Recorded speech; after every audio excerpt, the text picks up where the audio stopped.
Ngayong 2026, 40 taon na po ang nakaraan. Makalipas ang tinaguriang EDSA People Power Revolution. At gaya po ng maraming mga Pilipino, may tanong din po ako. Hindi po ito halaw sa history book, o kaya sa classroom, o kaya pandebate sa social media. Para sa akin, bilang isang Pilipino, simple pero mabigat ang tanong na ito. Para po sa aming mga Pilipino, may halaga pa ba ang EDSA? 40 years ago, teenager pa lang ako noon. At ganitong klaseng EDSA ang naalala ko. Walang high-rise buildings, walang malls na parang mini-city, walang hotels na parang palasyo, walang busway, walang MRT. Isa lang itong mahabang kalsada mula Monumento hanggang Pasay. Kung tutusin, hindi pa nga ako sigurado kung nakasakay na ako noon sa love bus sa EDSA. Ang main thoroughfare noon sa isip ng maraming tao, Aurora Boulevard, dadaan ka sa Cubao. Wala pang LRT. Ang pinakabagong pasyalan noon ay Cubao dahil nandun ang Fiesta Carnival at syempre, ang Araneta Coliseum na ipinagmamalaki ng Pilipinas bilang isa raw sa pinakamalaking stadium sa buong mundo. Makati? Dinidevelop pa lang yan bilang financial center. Kaya kung date, kung gala, kung pasyal, ang takbuhan pa rin ng mga tao ay Luneta, Binondo, Escolta.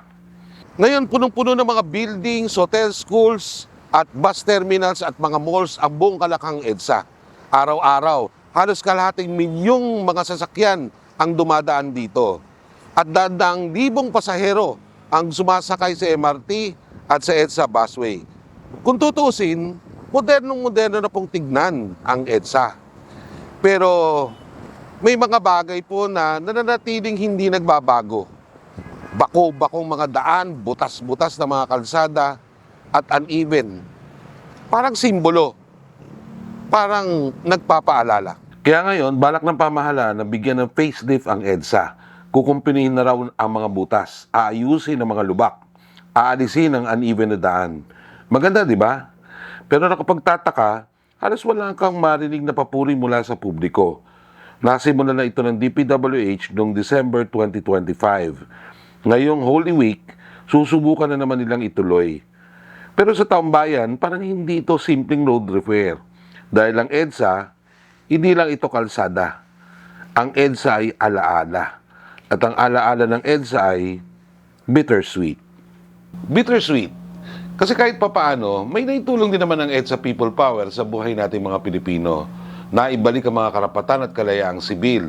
Kung noon, takot kang magsalita, takot kang pumuna. Ngayon, may proteksyon ang karapatan mong magpahayag. Mas naging bukas ang lipunan. Mas naging malaya ang mga tao. Pero kasabay noon, dumating din ang bagong panahon. Privatization, globalization, deregulation. Kung noon, pahirap ang bumili ng mga imported goods. Ngayon, kahit saan, kahit online, isang click lang. Kung noon, kontrolado ang komunikasyon. Ngayon, hawak natin ang cellphone. Pero minsan, tayo rin ang kinokontrol ng algorithm. Pero heto ang mapait. Marami pa rin sa atin ang lukbok sa kahirapan. Problema pa rin ang paghahanap ng trabaho ng ating mga anak na nag-graduate. Mababa pa rin ang sweldo ng karaniwang manggagawa. Mataas ang bilihin, mataas ang kuryente, mataas ang tubig, at tila unti-unti nang hinihigop ng kawalan ng pag-asa ang marami. Kaya marami pa rin ang umaalis ng bansa. Hindi dahil gusto nilang iwan ang Pilipinas, kundi dahil gusto nilang buhayin ang pamilya nila. At dito papasok ang masakit na tanong. Kung EDSA ang nagbalik ng demokrasya, bakit parang hindi dumating ng ginhawa? Paano naman kasi yung luma at bangkaroting sistema bagong batas militar ay halos ibinalik pagkatapos ng 1986? Nang maghayag ng revolutionary government si dating Pangulong Corazon Aquino, nagkaroon tayo ng panibagong simula. Pero sa maraming aspeto, bumalik din ang dating kapangyarihan.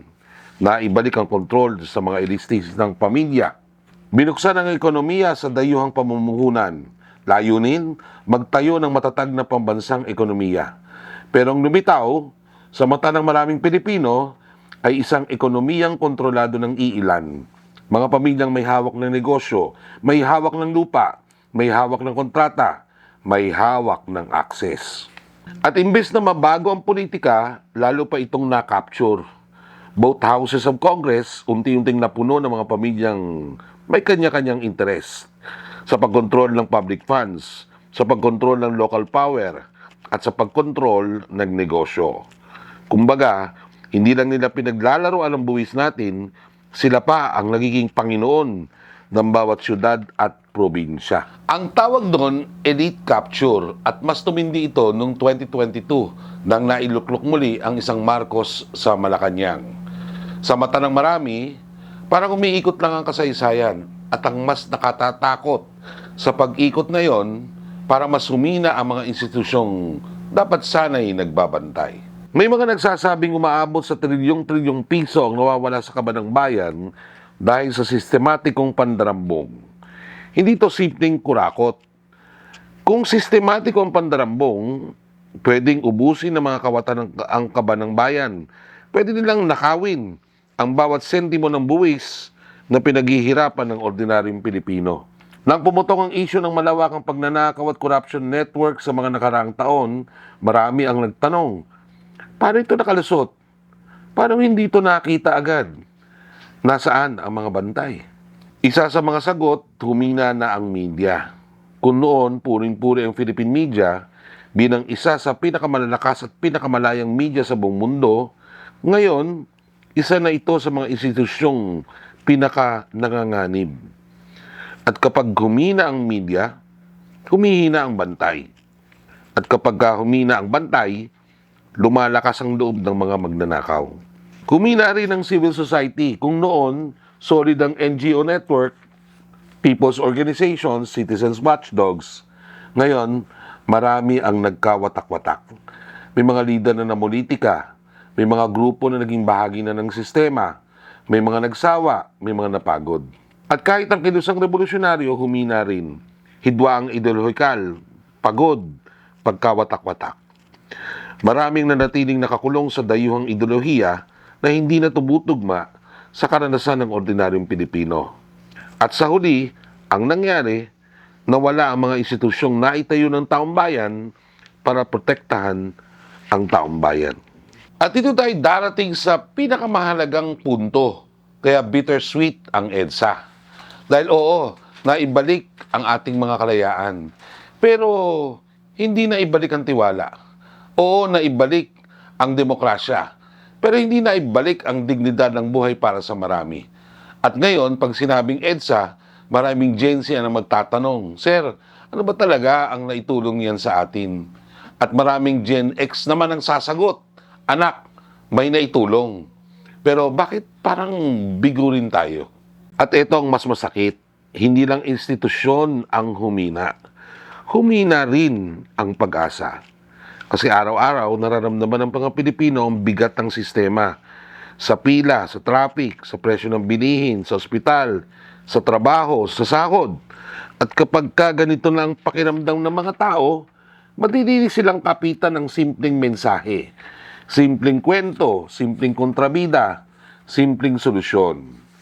Kaya hindi aksidente na sa ating panahon, sumikat ang politika ng galit. At ito ang aral na dapat nating dalhin sa 40 years ng EDSA. Kapag hindi mo inayos ang sistema, darating ang mga politikong gagamit ng galit para umakyat sa kapangyarihan. Kaya pag narinig natin ang salitang people power, hindi ito dapat maging nostalgia. Hindi ito dapat maging annual commemoration lang. Dapat itong maging tanong, may people power pa ba ngayon? Sa panahon ng troll farms, sa panahon ng algorithms, sa panahon ng fake news, sa panahon ng political dynasties? At kung may people power pa, kanino ito nakasandig? Kung noon, ang lakas ng people power ay nasa simbahan, media, civil society, at mga mamamayan sa kalsada. Ngayon, may isa pang malaking puwersa, ang Overseas Filipino Workers or OFW.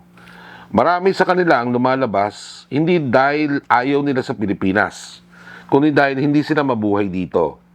Pero habang sila'y nasa abroad, sila rin ang nagiging economic lifeline ng bansa. At sa politika, dumalakas ang impluwensya nila dahil hindi lang sila botante. Sila ay tagapaghatid ng kwento, tagapagpalaganap ng narrative, tagapagpabago ng opinyon, sa pamilya at komunidad. Sa 2028, maraming senyales ng OFW ang magiging force multiplier sa pagpili ng susunod na leader. Kaya kung may lesson ng EDSA at 40, ito yon. Hindi sapat na may demokrasya sa papel. Kailangan may demokrasya sa totoong buhay. Hindi sapat na may kalayaan kang magsalita. Kailangang may pagkakataon kang mabuhay ng may dignidad. Hindi sapat na napalitan ng isang diktador. Kailangang mapalitan ang sistemang nagluluwal ng diktador. At kung di natin gagawin yon, uulit at uulit ang cycle. Magpapalit lang ng apelyido, magpapalit lang ng kulay, magpapalit lang ng slogan. Pero tayo pa rin, ang karaniwang Pilipino, ang magbabayad. Kaya kapag sinabing EDSA rehabilitation, hindi lang ito tungkol sa asfalto. Hindi lang ito tungkol sa road repair. Ito ay simbolo. Dahil ang tanong ay hindi lang aayusin ba ang kalsada. Ang tanong ay aayusin ba natin ang sistemang nagdala sa atin dito. Sa ikalawang bahagi po ng special report na ito ay makakapanayan ko po ang ilang personalidad na naging bahagi po ng EDSA People Power Revolution. At mahalagang marinig po natin sa kanila ano ang kanilang tunay na pag-alala. Ano po ang mga pagsisisi naman nila at anong babala nila para sa susunod na henerasyon. Dahil kung may isang bagay po na mahalaga po nating matutunan ngayong 2026 ay ito. Hindi sapat ang pag-alala. Kailangan ng pag-unawa at kailangan natin ang pag-aksyon. Ako po naman si Ricky Rivera at ito ang Everything for Good.